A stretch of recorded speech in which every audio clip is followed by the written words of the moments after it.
তো দিনটা ছিল বাবাকে ডাক্তার দেখাতে নিয়ে যাচ্ছিলাম দুর্গাপুর। তো সেদিন আমরা সবাই মিলে কিন্তু একসাথে গেছিলাম। তো আমার বড় ছিল, আমরা সবাই গেলাম বাবাকে ডাক্তার দেখিয়ে চেক আপ করিয়ে। ওই রোড থেকে আমরা পুরো এলাম, এসে এখানটায় দাঁড়ালাম এই গাছের ছায়ায়। এত পরিমাণে আরাম লাগছে এখানটা, ঠান্ডা ঠান্ডাটা প্রচুর হয়ে গেল। আর ওখানে এই যে দাঁড়িয়ে আছে, আর এই যে এখানে এটা আমি দেখাই,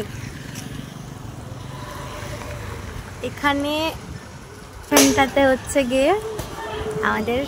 তো ডাক্তারখানাটা ছিল মুচিপাড়াতে। তো ওপর থেকে এটা নিচের ভিউ, আর খুব সুন্দর ছিল ভেতরটা, একদম মানে পরিষ্কার পরিচ্ছন্ন, মানে দারুণ ভালো বেশ।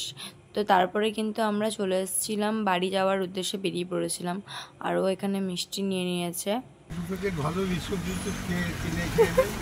তো এই মিষ্টিগুলো যে গুড়ের গুলো 6 টাকা পিস, আর এগুলো হচ্ছে 3 টাকা পিস। তো বাড়ি গিয়ে দেখাবো তোমাকে ক টাকা দাম নিল পিস। 3 টাকা।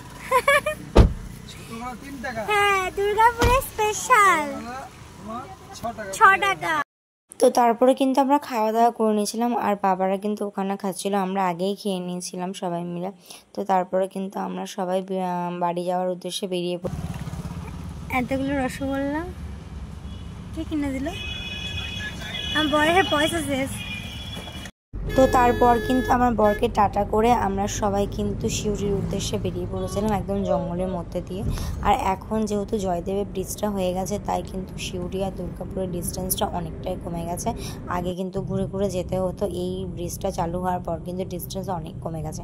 তো আমরা কিন্তু ভালো ভালো বাড়ি চলে এসেছিলাম। আর এই হচ্ছে সে 3 টাকা দামের রসগোল্লা, আর ওইটা হচ্ছে 6 টাকা পিস। তো আনতে না আনতে অর্ধেকের বেশি খাওয়া হয়ে গেছে। কেমন লাগলো?